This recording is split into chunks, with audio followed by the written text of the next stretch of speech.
It's my first day. I don't give a fuck. Hail Satan. Yeah. Baphomet was total chaos. Was he making a cryptic sign to ward off the devil? This video is going to be all about the infamous Baphomet. Hacker group Anonymous making good on its promise to declare total war on Donald Trump. We do not sacrifice children. It's a strange story, and this is strange. Very strange. Some have called this a publicity stunt, guys. Others say that it's just purely sinister. Whatever you want to call it, the group putting it on says you can't stop it. It's never a good idea to tempt fate, but it's an even worse idea to give fate the finger and tell it to go fuck itself. This was the mistake of Gabe. Who is Gabe? Well, no one really. But what's interesting about him is that with just 2 tweets, he managed to set off a chain of events that almost ruined his entire life.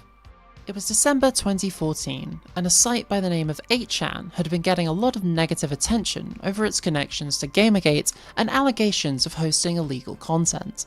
8chan was the brainchild of Frederick Hot Wheels Brennan, who created it as an alternative to 4chan, with 2 key differences. Firstly, the site had only one rule: you can post whatever you want as long as it's legal in the US. Secondly, users could create their own boards and run them however they saw fit.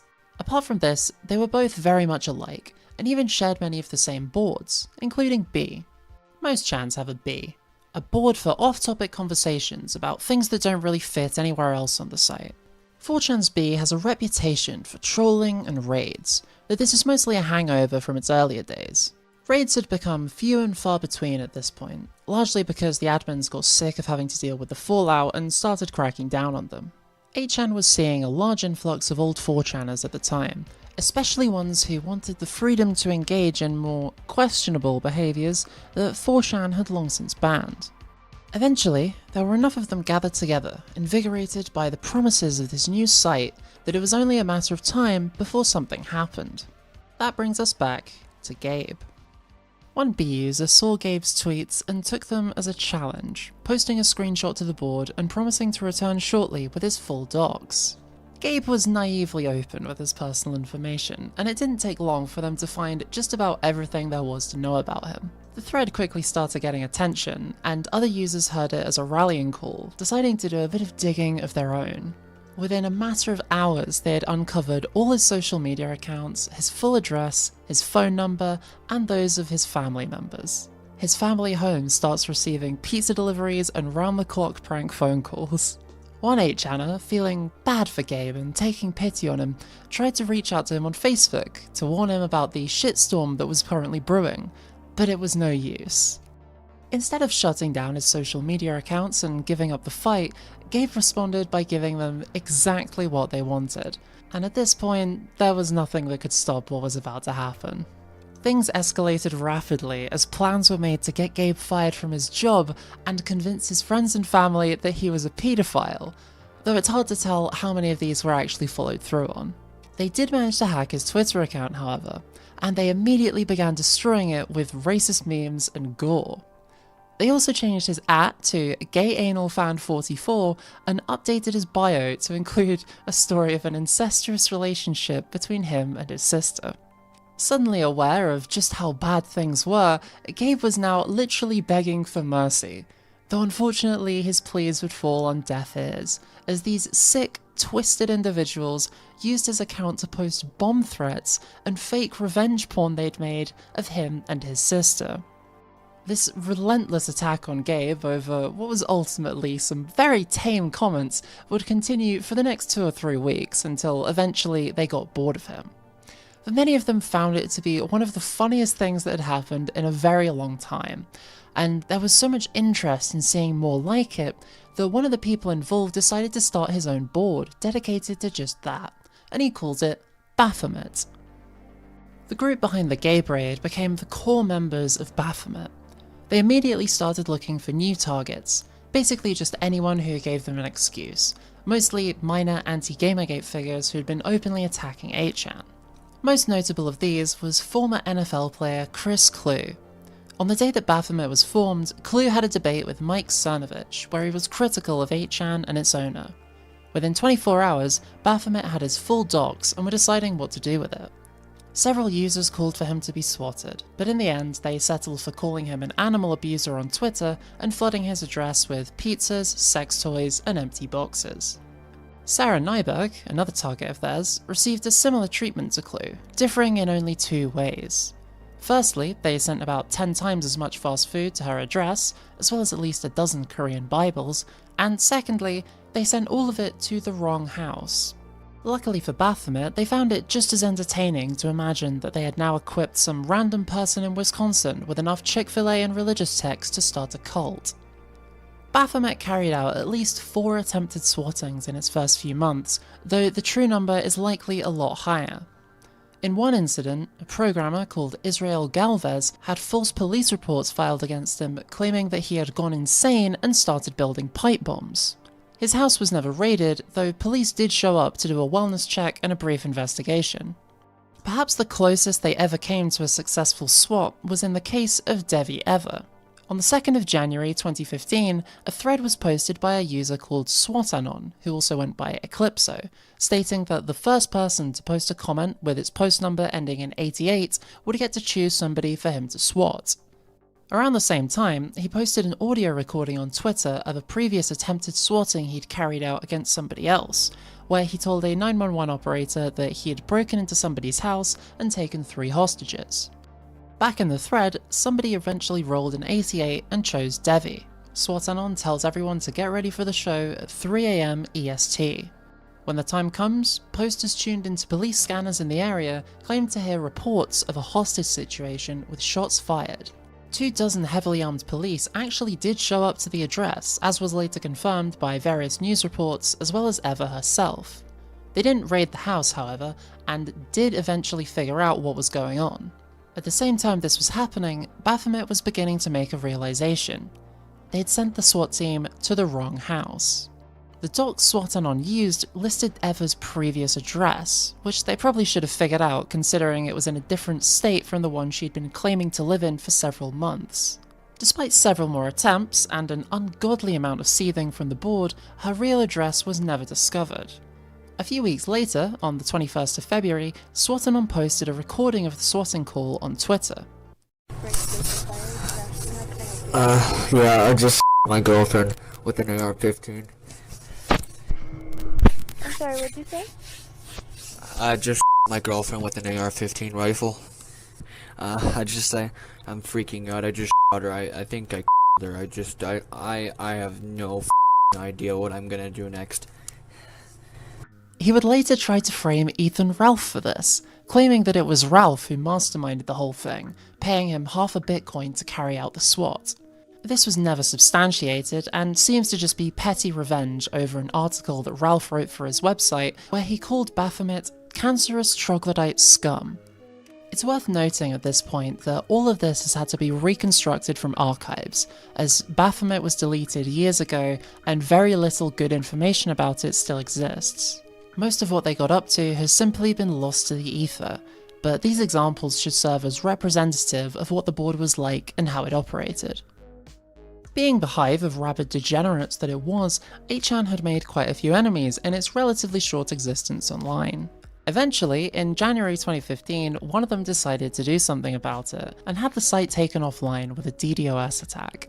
It was figured out pretty quickly that this came from the black hat hacking group Lizard Squad, who ran a DDoS for hire service called Lizard Stressor, which anyone could pay a bit of Bitcoin to use and have a website of their choosing taken offline. Baphomet was pissed. They couldn't get onto their board or any other on the website, and at the same time, Lizard Squad were actively trolling them on Twitter over it, and there was absolutely nothing that they could do. Eventually the attack subsided, and it looked like this was going to be the end of it, until, by complete chance, about a week later, the entire Lizard Stressor user database was leaked onto the web.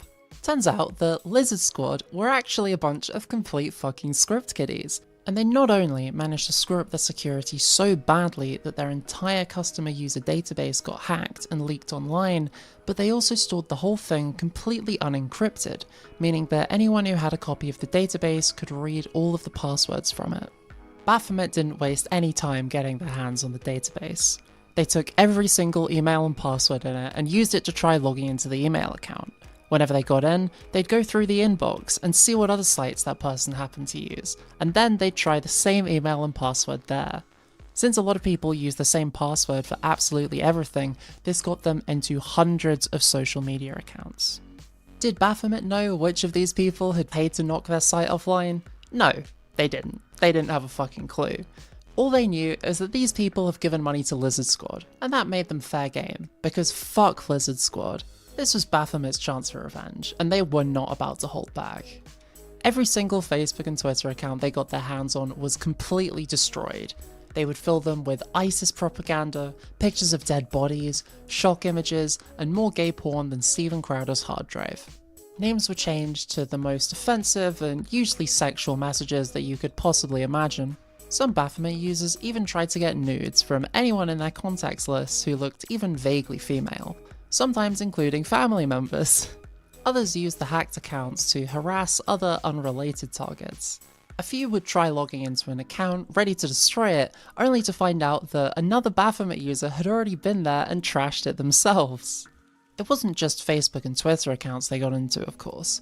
Sometimes they were able to get access to an eBay or a PayPal account, in which case the account was used to buy dragon dildos and Nazi memorabilia. Some users even managed to get into iCloud accounts, which they then used to remotely wipe the iPhones and iPads of the owners. In short, it was total chaos. It was never actually determined who it was that paid to have 8chan knocked offline, and it's likely that we'll never know. However, there is at least a chance that whoever it was, they got their comeuppance, in the form of a dragon dildo and a man's gaping anus. Nowhere is the soul of a community seen more clearly than in the art it produces and the people who make it. In the case of Baphomet, they had Bloody 8chan. This avant-garde genius began sharing her artwork with the board, which took self-insert to whole new levels by using her own blood in its creation. Many of these were tributes that she'd made specifically for Baphomet, including depictions of Baftan, the board mascot, and 8chan's owner, Hot Wheels. She would make several appearances under this pseudonym, and like all good internet content creators, she wished to be as open as possible about the flow of her creative process, going as far as to create instructional time-lapse videos. In these, we can observe this revolutionary, carefully with a razor blade and while her involvement in the community outside of her artistic renditions is nothing notable, her impact as a creator is undeniable. The acclaim brought by her work raised her to a semi-celebrity status on the board, which says a lot about the appreciative tastes of Baphomet and its members. The fate of Bloody 8chan is ultimately unknown, and she seems to be just another ghost of the internet. However, she really put her whole self into these renditions, and perhaps the literal nature of that statement is why archives of her work can still be found online today. At this point, we should probably talk about the man in charge of this shitshow. Baphomet was run by an openly pro-paedophile weeaboo by the name of Benjamin Biddix, or Benjikins as he went by online. January had seen the board's activities getting increasingly out of hand, and our boy Benji was letting the successes of their operations really get to his head. Instead of laying low, as you might after your community swats at least 4 people in a month, he decided to publicly tell SWAT-Anon to cover his tracks over the Pixelgoth incident. Later, he even claims he was contacted by federal authorities who threatened to charge him if he didn't hand over SWAT-Anon's IP address. Now, as if publicly telling somebody who's committed multiple felonies to start destroying evidence wasn't bad enough, things were about to get a lot stupider. He posted a raid thread on Baphomet containing the full doxes of at least 40 serving Boston police officers. He posted a few other doxes as well, which included people's social security numbers. Now, while doxing is technically legal in the US and therefore allowed under 8chan's rules, posting SSNs risks the site being implicated in fraud and identity theft, meaning that social security numbers are among the few bits of information that 8chan's administration would not tolerate. Another user even posted the full docs and social security number of a US federal judge after one of the Baphomet moderators requested it.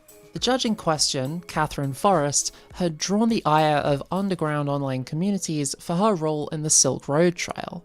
Only a few days earlier, Silk Road's former owner, Ross Ulbricht, had been found guilty on all charges relating to his online drug empire and was about to be sentenced to life in prison. Benji had just been thrown out of his mum's house and was completely broke. To make ends meet, he was, and I am not joking, hopping between Burger Kings in his local area and using their free Wi-Fi to dox people for money. Benji pinned a post to the top of the board offering a doxing for hire service, promising social security numbers and credit card numbers for the low price of between $5 and $200 per person. This is extremely illegal and finally forced the global administrator of 8chan to come and personally intervene. Hot Wheels came and deleted all the posts containing social security numbers and credit card information, along with Benji's doxing for hire thread. He replaced it with another thread, telling Benji that he was going to take his precious board away if he didn't stop openly committing crimes on it. He even suggested that Benji was either an FBI agent or an extremely stupid criminal. Things seemed like they might have been cooling down at this point, until suddenly Baphomet was wiped and removed from 8chan's board index. According to Benji and the other Baphomet mods, a hacker had somehow gained access to Benji's admin account, and for some unknown reason decided to nuke the entire board. Pretty much nobody was retarded enough to actually believe this, but his follow-up claim was even wilder. Apparently, he had received a threatening email from the US government, which had freaked him out so much that he deleted every single account he had and fled to China so that the feds couldn't get him. An alternative, and frankly far more likely version of events, is that Benji had a moment of clarity, realised how much of a colossal retard he'd been, wiped the entire board in a panic, and made up the moving to China story as an attempt to cover up for the fact that he was moving from his mum's basement onto his friend's sofa. What did we learn, Palmer? I don't know, sir. I don't fucking know either. I guess we learned not to do it again. Which clearly they didn't, considering almost exactly the same thing happened again, only a few months later, when the mod who took over the board from Benji faked his own death in an FBI raid. Fucking retards.